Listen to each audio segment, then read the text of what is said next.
खासदार असुद्दीन ओवैसींचा अखिल भारतीय मजलिस-ए-इत्तेहादुल मुस्लिमीन म्हणजेच AIMIM पक्षानं ठाणे महानगरपालिकेच्या निवडणुकीमध्ये प्रभाग क्रमांक 30 मधून मुंब्र्यातून संपूर्ण पॅनल निवडून आणलं। यामध्ये मुंब्र्यामधील MIMची तरुण नगरसेविका सहर शेख आणि तिचे वडील युनुस शेख हे त्यांच्या निवडणुकीच्या पूर्वीच्या आणि जिंकल्यानंतरच्या व्हायरल भाषणांची भारतभर चर्चा आहे।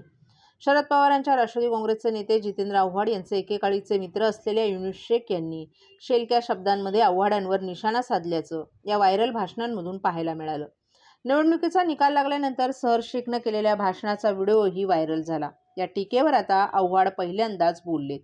महानगरपालिकेच्या निकालानंतर मंगळवारी पहिल्यांदाच आव्हाड एकेकाळी त्यांचा बालेकिल्ला राहिलेल्या मुंब्र्यामध्ये राष्ट्रवादी काँग्रेसच्या विजयी उमेदवारांची भेट घेण्यासाठी आणि मतदारांचे आभार मानण्यासाठी गेले होते। त्यावेळी त्यांनी जाहीर भाषणामध्ये सहरच्या आणि तिच्या वडिलांच्या विधानांचा समाचार घेतल्याचं दिसून आलं। मुंब्र्याला हिरव्या रंगात रंगवण्याचा मानस सहर शेखनं बोलून दाखवला होता। त्यावर आव्हाड यांनी टोला लगावलाय। मुंब्र्यात तिरंगा आहे आणि हा देश तिरंगा आहे, हा महाराष्ट्र तिरंगा आहे, असं सूचक विधान आव्हाड यांनी केले। एवढ्यावरही न थांबता त्यांनी संविधानानं तिरंगा रंग दिलाय, तुम्ही कुठल्या एका रंगाची मोनोपॉली या देशात आणू शकत नाही, असा स्पष्ट इशारा आव्हाड यांनी दिलाय। सध्या आव्हाडांविरुद्ध वातावरण तयार करण्यासाठी MIMचा मुंब्र्यामध्ये जोरदार प्रयत्न सुरू आहे। यावरूनही त्यांनी सूचक विधान केले। आजकाल गल्लीबोळात घोषणा देताना कोण आया शेर का शिकारी असं ओरडतात। नवीन पोरं कल्पक असतात, कल्पक पोरांच्या डोक्यातून आलेली ही कल्पना असल्याचंही आव्हाड यांनी सांगितलं।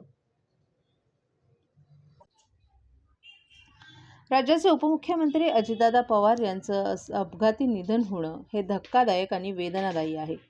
महाराष्ट्राबरोबर महाराष्ट्रातील राजकारणातलं कधीही न भरून येणारं नुकसान झालं आहे। प्रशासनाकडं काम कसं करून घ्यायचे याची शैली अजितदादांकडे होती। एक मजबूत पकड, जरब असा दादांचा दरारा प्रशासनावर होता। काम होणार असेल तर हो म्हणायचं, नसेल तर नाही असे स्पष्ट होतं। कामाच्या बाबतीत ते शिस्तप्रिय होते। कार्यकर्त्यांच्या पाठीशी कसं उभं राहायचं याचं उत्तम उदाहरण म्हणजे अजितदादा। राजकारणातलं उमदं असं नेतृत्व आज आपल्यातून गेलं आहे। अत्यंत दुःखद अशी घटना घडली आहे। अजितदादांच्या कामाची पद्धत वेगळी होती। आपल्याला आठवतंय की जेव्हा आपण दादांना सांगितलं की गृहनिर्माण संस्थांमध्ये आमदार निधी वापरता यावा आणि याकरिता आपण पाठपुरावा करत होतो, तेव्हा अजितदादा यांनी संजयजी खूप चांगला प्रस्ताव आहे, आपण 6 महिन्यातच संपूर्ण माहिती घेतो असं त्यांनी सांगितलं। आपण नक्की पॉझिटिव्ह करू आणि या विषयाबाबत GR देखील त्यांनी काढला होता। महाराष्ट्राच्या हिताकरता त्यांनी अनेक कामं केली। स्वभावात जरी ते रोखठोक होते तरी सर्व पक्षातील कार्यकर्त्यांचे ते आवडते नेते होते।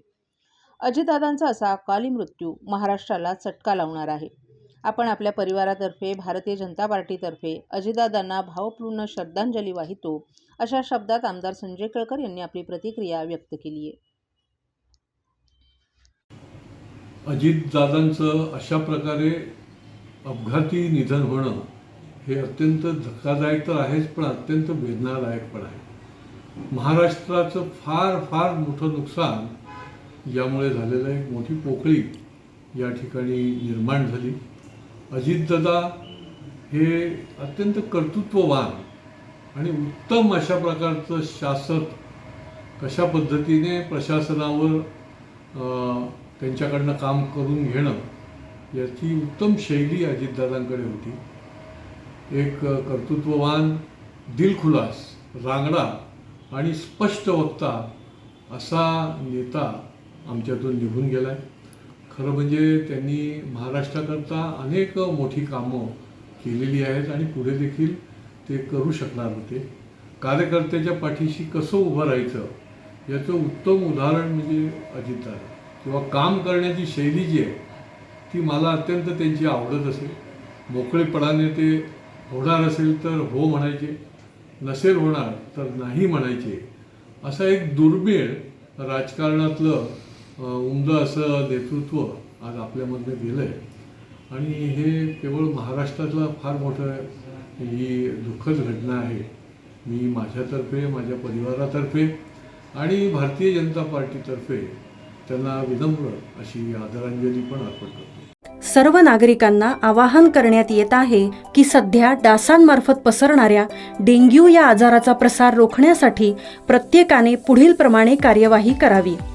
डेंग्यू आजार एडिस इजिप्ती हा डास चावल्याने होतो. या डासांची पैदास साचलेल्या किंवा साचवलेल्या स्वच्छ पाण्यामध्ये होते.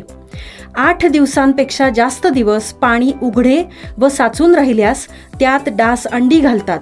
अंड्यांच्या अळ्या तयार होऊन पुढे डास तयार होतात.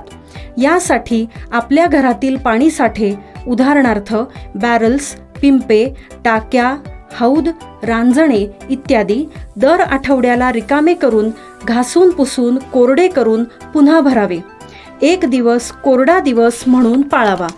पाणी साठ्यांना घट्ट झाकणे बसवावीत किंवा जुनी साडी, चादर, धोतर यांनी बांधून झाकून ठेवावीत, म्हणजे डास त्यात जाऊन अंडी घालणार नाहीत.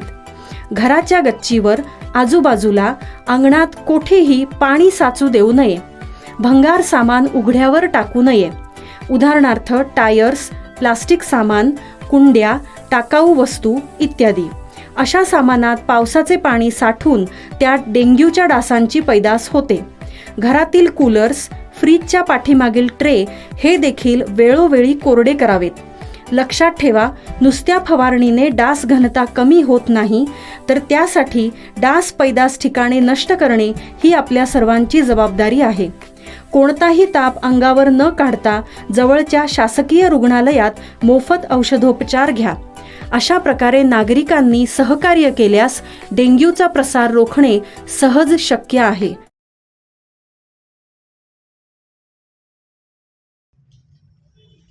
आज माझा मोठा भाऊ हरपल्यासारखी भावना आहे. अजित पवार हे केवळ नेते नव्हते, तर एक अभ्यासू, वेळेचं भान ठेवणारे आणि प्रशासनावर मजबूत पकड असलेले व्यक्तिमत्व होते. अशा शब्दात उपमुख्यमंत्री एकनाथ शिंदे यांनी अजित पवार यांच्या निधनावर तीव्र शोकभावना व्यक्त केली आहे. बारामतीजवळ विमान उतरत असताना झालेल्या भीषण अपघातात महाराष्ट्राचे उपमुख्यमंत्री अजित पवार यांचं दुर्दैवी निधन झालं. या घटनेमुळे संपूर्ण राज्यात शोककळा पसरली असून राजकीय, सामाजिक आणि प्रशासकीय स्तरावरून श्रद्धांजली अर्पण करण्यात येत आहे. अपघाताची बातमी मिळताच उपमुख्यमंत्री एकनाथ शिंदे बारामतीकडे रवाना झाले. रवाना होण्यापूर्वी त्यांनी माध्यमांशी संवाद साधताना अजित पवार यांच्याशी असलेल्या आपल्या आठवणींनाही उजाळा दिला. आम्ही अनेक वर्षे एकत्र काम केलं. अजित पवार पहाटेपासून कामाला लागायचे. सकाळी 6 वाजताही त्यांनी आदेश दिल्याचे आपण स्वतः पाहिले आहे. प्रत्येक विषयाचा सखोल अभ्यास करूनच ते बोलायचे.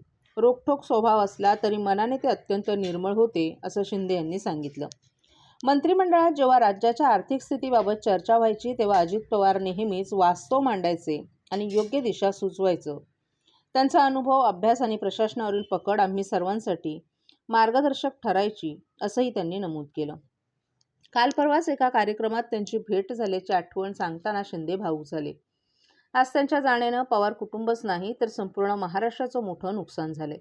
आपण त्यांना मनापासून आदरांजली अर्पण करतो, अशा शब्दात त्यांनी आपल्या भावना व्यक्त केल्या. अजित पवार यांच्या जाण्यानं महाराष्ट्राने एक निर्भीड, धडाडीचा आणि अनुभवी नेता गमावला असून त्यांच्या कार्याची आठवण कायमच जनतेच्या मनात राहील, असंही एकनाथ शिंदे यांनी सांगितलं. व्हायचं असेल ते तात्काळ करायचे, नसेल त्याला नाही म्हणायचे, असा स्पष्ट वक्तेपणा या महाराष्ट्राने पाहिलेला आहे.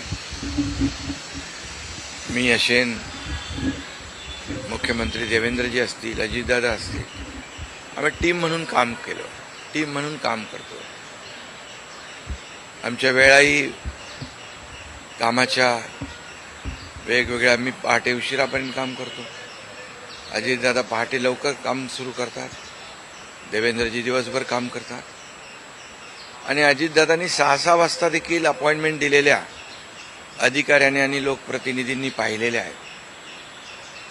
अतिशय वेळेचं महत्त्व आणि वेळेचं भान ठेवणारा नेता हरपलेला आहे.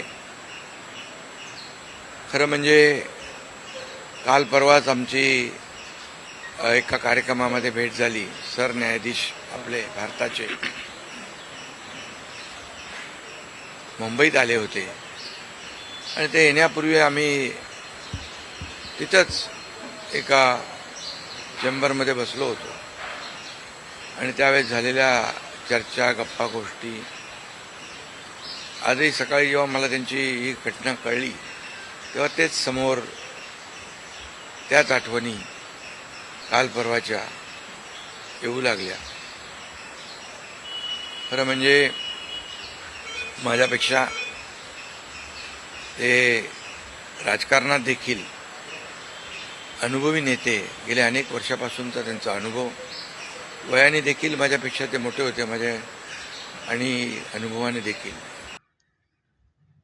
अजित पवार यांचं जाणं राज्यासाठी दुर्दैवी. नरेश म्हस्के यांनी अजित पवार यांना अर्पण केली भावपूर्ण श्रद्धांजली. राज्याचे उपमुख्यमंत्री अजित पवार यांचा दुर्दैवी बारामतीमध्ये प्लेन क्रॅशमध्ये मृत्यू झालाय. आपण त्यांना गेल्या अनेक वर्षांपासून राजकारणामध्ये पाहत आहोत. आपण ज्यावेळी खासदार झालो त्यावेळी त्यांना भेटायला गेलो आणि त्यांनी सर्वांसमोर आपलं कौतुक देखील केलं होतं. एक कार्यकर्ता कसा खासदार होतो असंही त्यांनी सांगितलं होतं. त्यावेळी आपलं मन भरून आलं होतं. अजित पवार यांच्यासारखा नेता पुन्हा महाराष्ट्राला पाहायला मिळणार नाही. राज्याच्या बजेट त्यांनी काटेकोर पद्धतीनं चालवलं असल्याचं सांगत नरेश म्हस्के यांनी अजित पवार यांना भावपूर्ण शब्दात श्रद्धांजली अर्पण केली आहे. माझा तसा काही असा वारंवार त्यांच्याशी असा संबंध येत नव्हता. ज्यावेळी ते आमच्या बरोबर सत्तेत आले त्यापूर्वी ते लोकशाही आघाडीचे घटक होते. ते अनेक वेळा त्यांच्यावरती, त्यांच्या भूमिकेवरती मी टीका केली.